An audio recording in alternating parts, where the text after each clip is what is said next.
Olá, seja bem-vindo ao meu canal. Eu sou o professor Pedro Júnior e aqui você vai aprender contabilidade e direito tributário de uma maneira prática e objetiva. O tema de hoje, na verdade, é uma complementação de um tema que já tenho umas 3 videoaulas sobre isso, que é a questão da incidência do TCMD sobre a distribuição desproporcional sobre lucros. E aqui, o que que eu vou comentar? Algumas decisões judiciais referentes a essa matéria, tendo em vista esse tema está bastante em voga, né, por força da questão da tentativa de inclusão disso na reforma tributária. Então, se você ainda não é inscrito no canal, se inscreve, acompanha o nosso canal, ativa as notificações para poder receber os nossos vídeos novos, porque a sua participação é bastante importante para o desenvolvimento do canal. Então, qual que é o tema hoje da nossa videoaula? Vou falar da questão do ITCMD e a questão da incidência ou não sobre a distribuição desproporcional de lucros.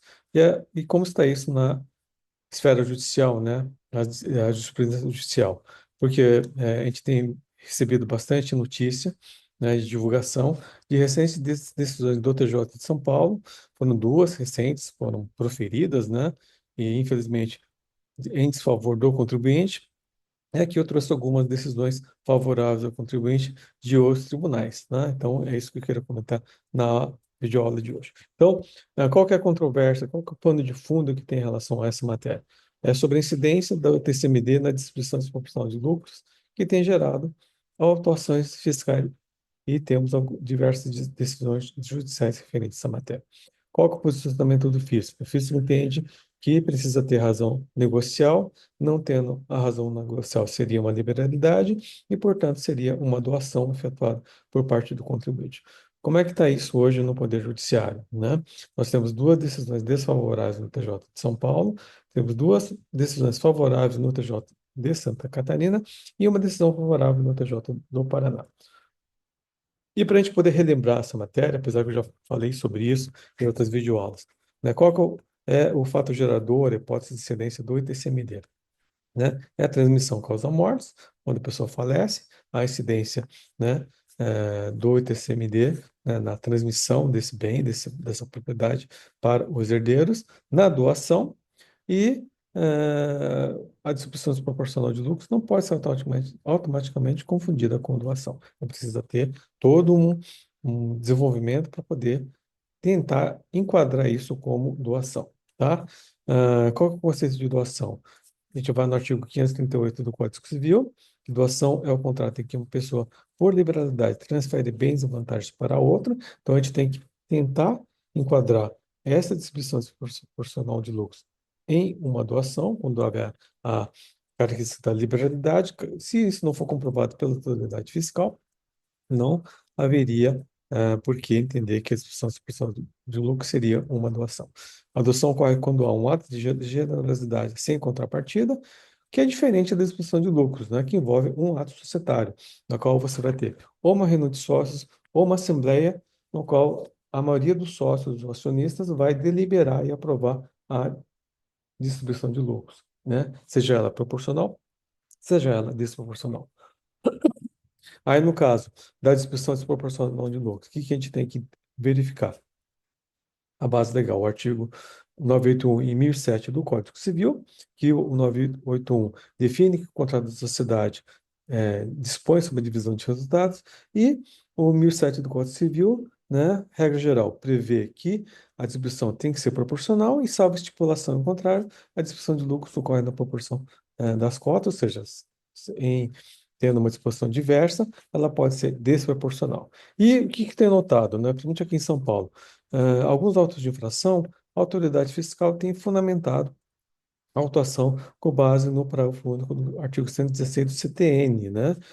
Dizendo que há uma dissimulação, portanto, com base nesse parágrafo único do artigo 116 do CTN, a autoridade fiscal poderia desconsiderar aquele ato negócio jurídico, portanto, fundamentar o ato de infração. Eu entendo que isso causaria uma nulidade, porque esse parágrafo único depende de regulamentação, e ainda não temos essa regulamentação, tivemos duas tentativas, né, por parte do governo federal, MP66 e MP685, que não foram aprovadas, portanto, não temos uma base legal para a aplicação desse dispositivo legal. E, infelizmente, eu vi na decisão do TJ de São Paulo, o colegiado entendeu que, por força desse dispositivo legal, o procedimento da autoridade fiscal estaria correto.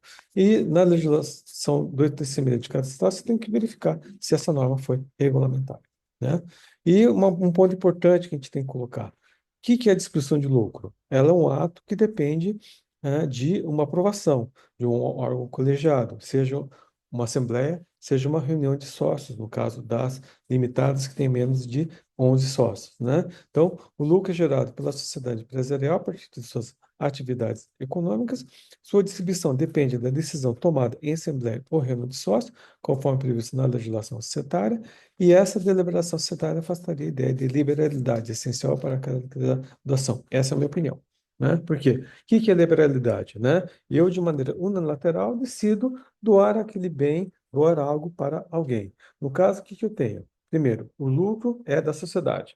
Quem gerou lucro à sociedade é propriedade da sociedade. E a Assembleia, a reunião de contas, é o órgão soberano que vai deliberar sobre a sua distribuição, né? Então, essa reunião de sócios ou assembleia é que vai dispor, autorizar a distribuição de lucro, né? De maneira proporcional ou desproporcional, se o contrato social assim prevê. Então, vamos dar um exemplo. Se a maioria não aprovar a distribuição desproporcional, ela não vai ocorrer. Então, portanto, não há uma liberalidade que ocorre na doação. Eu dou porque eu quero, né? E se a maioria aprovar, a distribuição desproporcional ocorre. Então, ou seja, é uma decisão de um órgão colegiado aprovando aquela distribuição e, portanto, né, se alguém for contra, se alguém for sentir prejudicado, pode entrar com uma ação de reparação de danos, pode tentar anular aquela assembleia, caso consiga comprovar que há um vício naquela deliberação, né?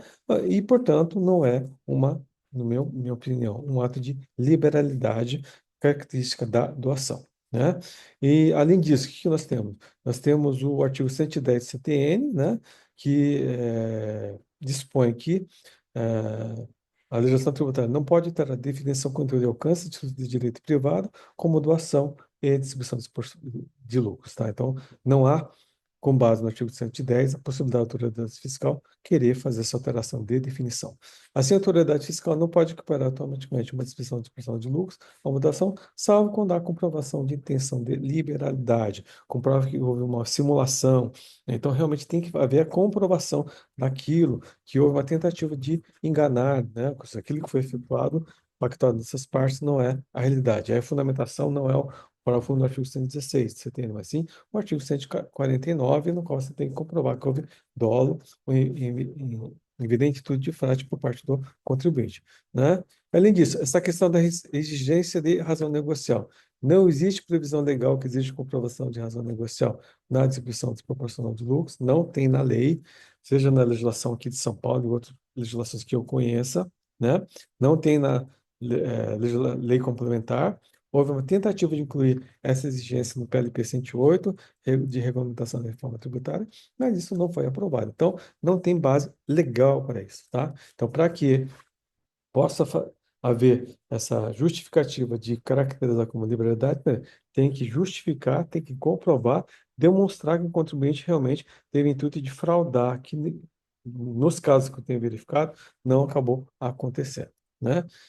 Quais cuidados o contribuinte tem que evitar para não ser cobrado do ITCMD nessas questões? Primeiro, previsão expressa no contrato social, permitindo a distribuição desproporcional de lucros, uma ata de reunião de sócios autorizando a distribuição, e, se for mais de 11 sócios, uma assembleia, né, que ela é soberana, portanto, é um órgão colegiado deliberando sobre aquela aprovação para descaracterizar a liberalidade, e documentação contábil adequada com balanço e demonstração dos resultados, para justamente você aí fundamenta a questão da distribuição desproporcional para o TCMD e para o imposto de renda também, né?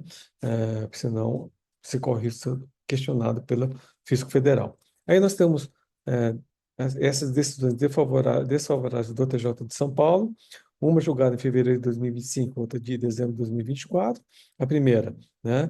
O entendimento foi que a distribuição desproporcional de lucro sem justificativa negocial clara foi considerada simulação de doação, que seja na cobrança do TCMD. Então, eles acolheram a tese do fisco, e na segunda decisão, a disposição proporcional de lucro foi considerada doação dissimulada, resultando na cobrança do CMC e manutenção da multa tributária. Porque aí o contribuinte também questionou a questão do prestação da multa de 100%, entendendo que ele tem um efeito confiscatório, né?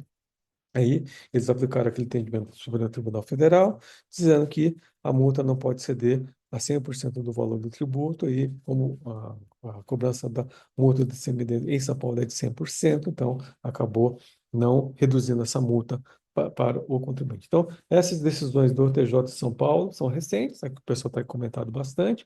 O que me preocupa nesse caso é essa questão da razão negocial, né? Na linha do que o fisco tem autuado, e a questão da aplicação do parágrafo único do artigo 116 do sistema. Aí nós temos duas decisões do TJ de Santa Catarina e uma do TJ do Paraná. A primeira decisão do TJ de Santa Catarina é de maio de 2024, que entende que a disposição do lucro não configura doação, desde que haja previsão contratual de liberação societária adequada. Então, lembra da linha que eu falei, não tem impedimento legal, não tem prisão legal, vai exigir razão negocial, portanto, eles entenderam que a distribuição proporcional de lucro é legítima. E temos esse outro caso, de julho de 2023, entende que a distribuição proporcional de lucro não pode ser considerada doação apenas com base na interpretação restritiva de atos negociais, né? Então, não pode ter uma interpretação restritiva em relação a essa matéria, entendeu que o contribuinte estava à razão e cancelou o auto de infração. E temos essa decisão do TJ do Paraná, que foi de dezembro de 2020, que entendeu que a infração à legislação societária não gera automaticamente incidência de TCMD, destacando a autonomia privada e a liberdade contratual, né? Então, eles também entenderam que o contribuinte fez estava legítimo, né? Não haveria porquê o do auto de infração, e, portanto, o auto de infração foi cancelado. Esse caso do Paraná, houve recurso especial por parte da Procuradoria para o STJ. O STJ não admitiu o recurso especial, houve agravo dessa decisão, e o ministro Herman Benjamin, de decisão monocrática, entendeu que não era o caso de rever a decisão, né, e proferida de não admissão do recurso especial, porque teria que analisar matéria fática, que não é competência do STJ. Então, qual é o fundamento? Rever o entendimento de a Corte de origem, quanto existe relação jurídica tributária, que autoriza a cobrança do débito de CMD especial contra a alegação de doação de simulado, de modo a acolher a tese da parte recorrente, no caso Fazenda, demanda reexame de acervo prático probatório dos autos que é inviável em recurso especial sob pena de violação da súmula 7 do STJ. Então, é uma preocupação que eu tenho em relação a essa questão, é se ela vai subir ou não para o STJ, porque em muitos casos depende de matéria fática. Mas, assim, eu acho que essa questão legal, de não ter base legal, não ter fundamento legal, né? Eu acho que ela é forte. Essa questão de aplicabilidade para o artigo 116/70 também ela é forte. Eu acho que isso seria matéria suficiente para fazer um recurso especial subir para o STJ. Então, é isso que eu queria falar na videoaula de hoje. Se você gostou, compartilhe esse vídeo, comenta, dá o seu like, porque a sua participação é bastante importante para o desenvolvimento do canal. Obrigado e até a próxima.